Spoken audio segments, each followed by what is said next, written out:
Ito ang tinatawag na splicer machine. Ano yung sinuksok mo? Ang sinuksok ko is sleeve. Tinatawag na sleeve. So meron tayong tinatawag na cutter. Nagamitan natin siya ng tinatawag na alcohol. Alcohol.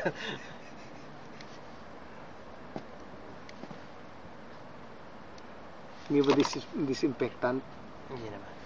Hindi naman na Kasi mamatay ng ipis. yung mga germs, di ba? Ewan ka muna. Ayan, may Doon. Hindi, sandali. Yun. Ito mo yan. Yan ang tinatawag na cleaver. So nakaset up na tayo. Open natin.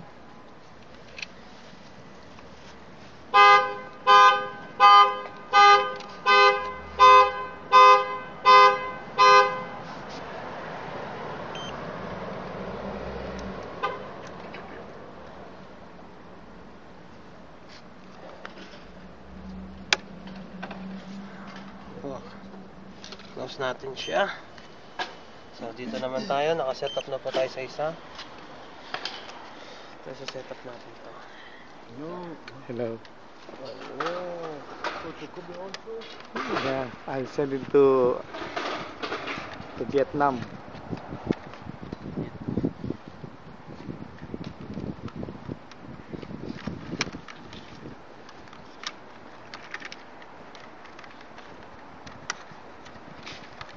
Smile.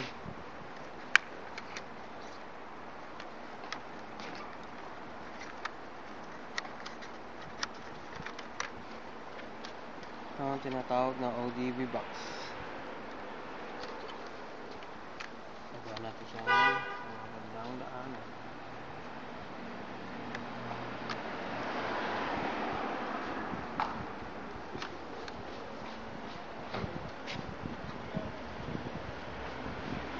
Kailangan iingat sa paghatak-hatak ng wire kasi napaka-sensitive nito.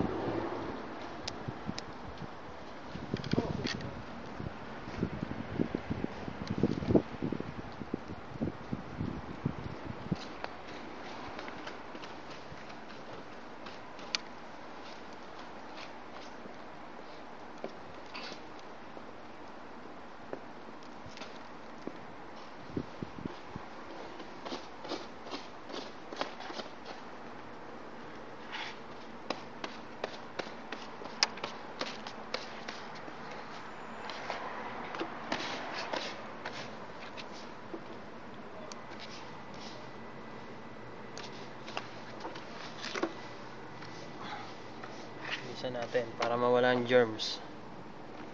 Disinfectant.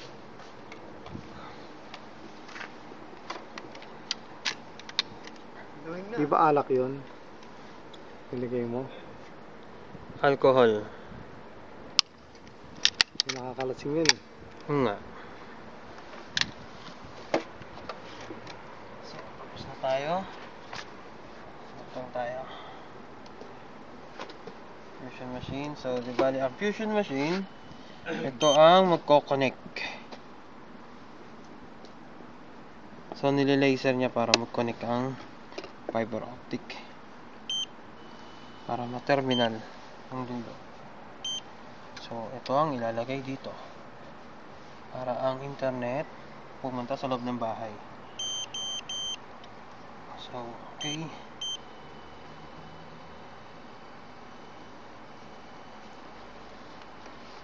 Madali lang naman trabaho to eh. Mani-mani lang to. Oh, putol.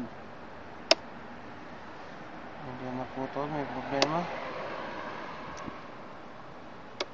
Dito na yung splice. Uy.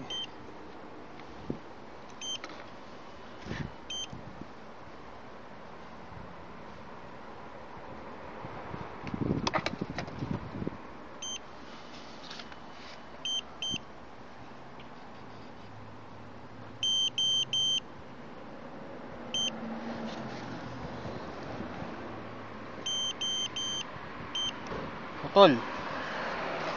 Ulitin na rin natin.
So, i-hit na natin siya.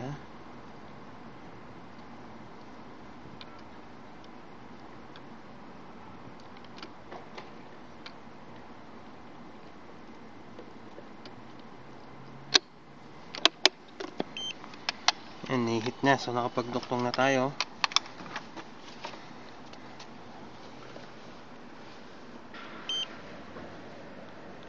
I-hit natin.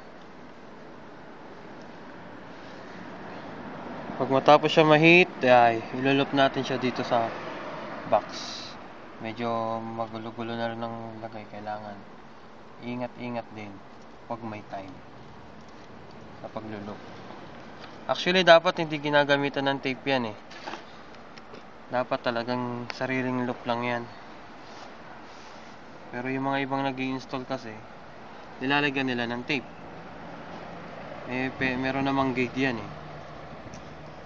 Kaya pumapangit ang wheel sa loob. Ganun lang, napakasimple mag-splice. Kailangan lang makabisado mo ang fusion machine o splicer machine. Yan, nag-hit na siya. So, nag-ano na. Pinapalamig niya na kasi mainit yung sleeve.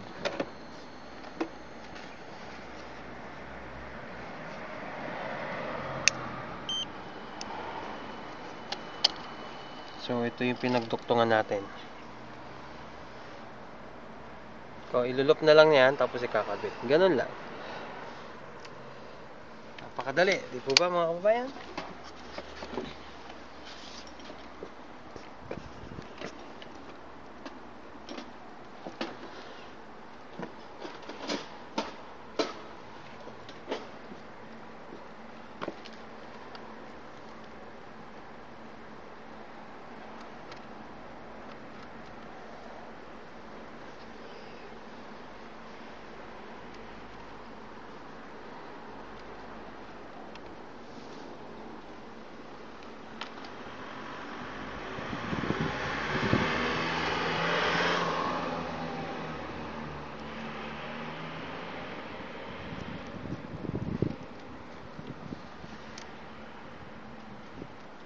Pansin nyo, yung iba nasa labas yung mga sleeve.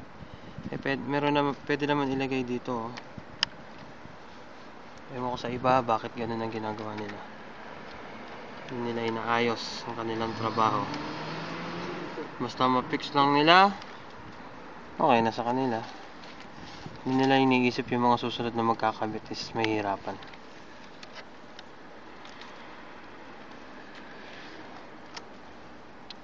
Ganyan. So, saan ba dito may signal?